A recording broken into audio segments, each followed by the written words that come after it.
Доброго дня, мене звати Ангела Бочі, я економічний експерт Міжнародного центру перспективних досліджень.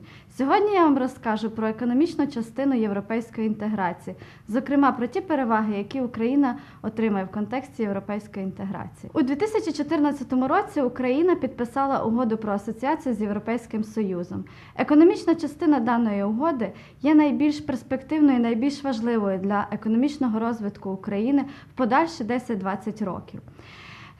Основна частина економічної складової буде стосуватися поглибленої та всеосяжної зони вільної торгівлі, тобто зони вільної торгівлі плюс, які її ще називають. Що ж означає, власне, зона вільної торгівлі і що Україна очікує?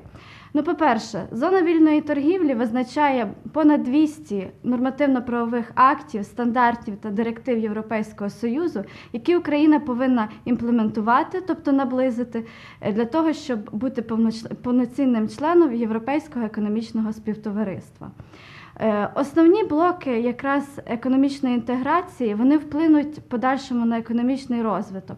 По-перше, щодо макроекономічної стабілізації. По-друге, щодо привабливого інвестиційного клімату. По-третє, щодо привабливої зовнішньоторговельної діяльності. І по-четверте, це найперше подолання бідності. Зону вільної торгівлі Україна повинна імплементувати протягом найближчих 10 років. Це означає, що з наступного року і з цього року, в принципі, в нас буде найбільша кількість нормативно-законодавчих змін, які призведуть до повноцінного впровадження зони вільної торгівлі. По-перше, всі нормативно-правові акти будуть стосуватися експорту та імпорту товарів та послуг.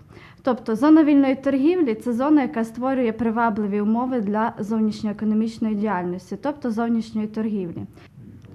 Експорт товарів та послуг українських отримують максимально лібералізований режим ввозу на європейський ринок. Тобто буде існувати режим безмитних платежів для українських товарів. Україна повинна використати цей потенціал для того, щоб наші продукти були максимально експортованими на європейський ринок. Польща використала цей потенціал.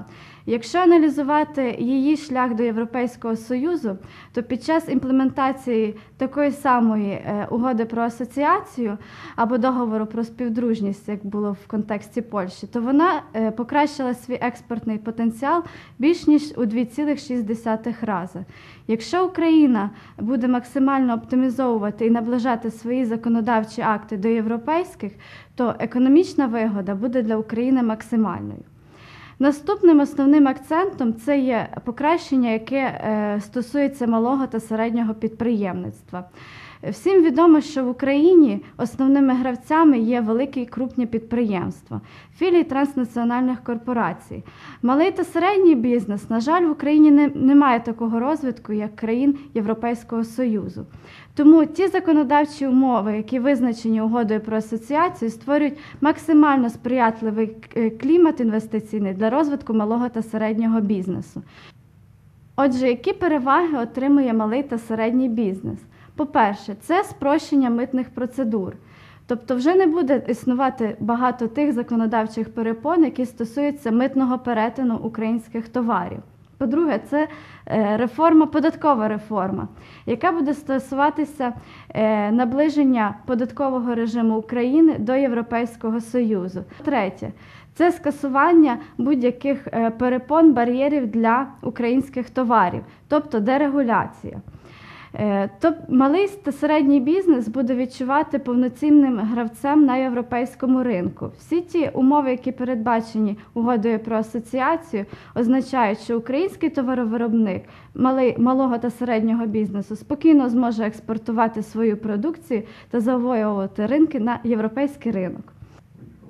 Привабливий інвестиційний клімат він створить перспективи для нових робочих місць. Що це означає? Що середня заробітна плата в Україні вона значно зросте. Для прикладу, в Європі вона в 10 разів більше, ніж в Україні. а ВВП, який створюється, частка ВВП, який створюється одним працівником, вона також в 10 разів більше, ніж в Україні. Тобто нам є до чого прагнути. І якраз європейські норми, вони у разі запрацювання в Україні створять всі стимули для того, щоб кожен отримував максимально позитивну оплату праці.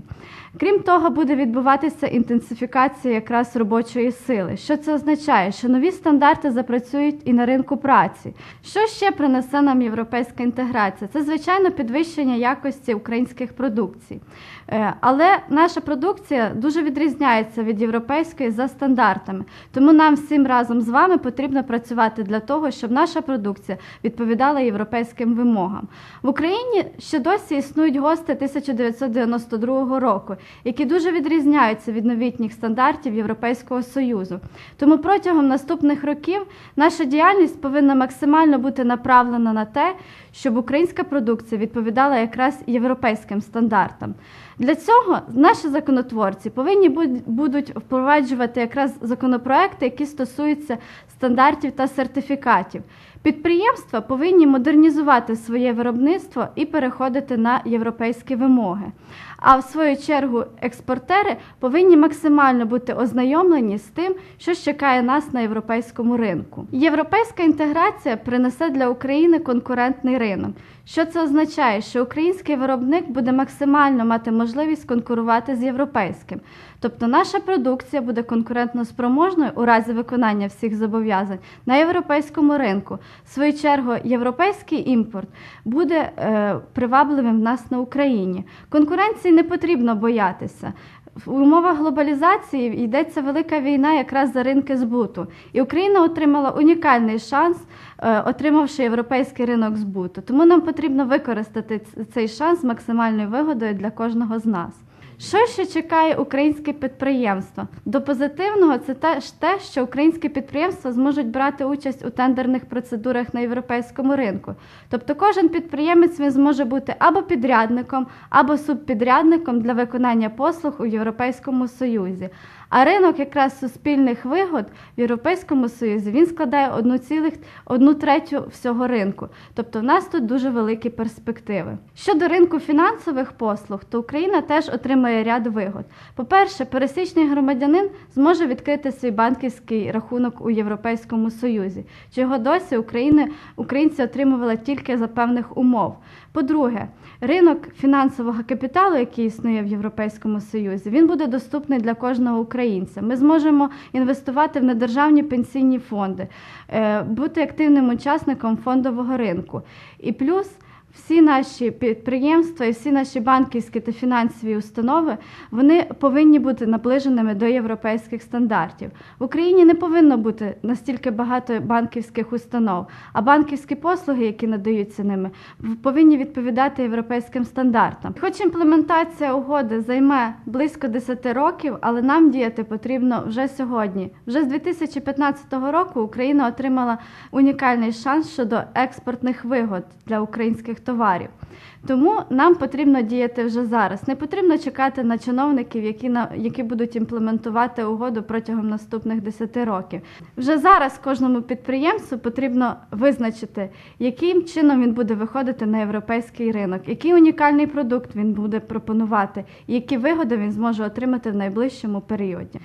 Європейський Союз прекрасно розуміє, що Україна зараз знаходиться в складному економічному становищі. І імплементація угоди, вона несе за собою дуже великі фінансові витрати. Тому угода про асоціацію і, власне, європейська інтеграція, вона дає максимальний доступ для України до європейських грантових ресурсів, до європейських кредитних ресурсів. Тобто фінансова спроможність країни також підвищується.